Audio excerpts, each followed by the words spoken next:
তার বড় ভাইয়ের ওয়াইফ বলতে লাগলো, ভাবি, তুমি প্রতিদিন আমাকে শাকসবজি দিয়ে বাদ দিয়ে থাকো। আমার প্রতিদিন শাকসবজি খেতে আর ভালো লাগে না।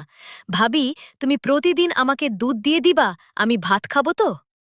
ভাবি বলতে লাগলো, তোমাকে প্রতিদিন দুধ দেব মানে না ভাবি, ভাইয়াকে বলো আমারে প্রতিদিন তুমি দুধ দিবা। তো ভাবি এই কথা শুনে অবাক হয়ে গেল রে। কি ভাবি এই কথা শুনে তার বড় ভাইয়ের কাছে চলে গেল। তো বড় ভাই ছিল খুবই বড়।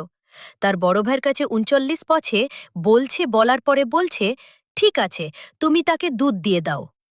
আরে তুমি এসব কি বলো? হ্যাঁ হ্যাঁ, আমি বলছি তো, তুমি আমার ছোট ভাইকে দিবা প্রতিদিন, তাকে না সপ্তাহে ৬ দিন, আর তাকে দুধ একদিন আমাকে দিবা। হে বুড়ো, তোমার মাথা কি ঠিক আছে? হ্যাঁ হ্যাঁ, আমার মাথা ঠিক আছে। তুমি আমার ছোট ভাইকে দুধ প্রতিদিনই দিবা। সাপ্তাহিক ৬ দিন দুধ আমার ছোট ভাইকে দিবা, একদিন আমাকে দিব বললাম না? আচ্ছা আচ্ছা, ঠিক আছে, দেব দেব। এই কথা বলে ভাবি দেবরকে নিয়ে রুমে চলে গেলেন। রুমে চলে যাওয়ার পর ভাবতে লাগলো, ভাবি তখন লজ্জা অনুভব করিতেছেন, আমার দুধ কি করে আমার দেবরকে দেব?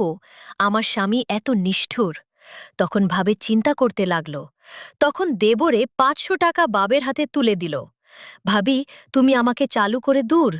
তখন ভাবি বলল, তুমি তো আমার দেবা, তুমি আমাকে টাকা দিতে হবে কেন?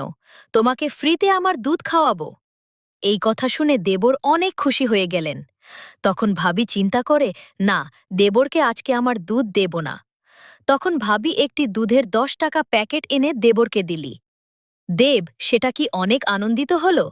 তো কথাগুলো শুনতে নেগেটিভ আসলে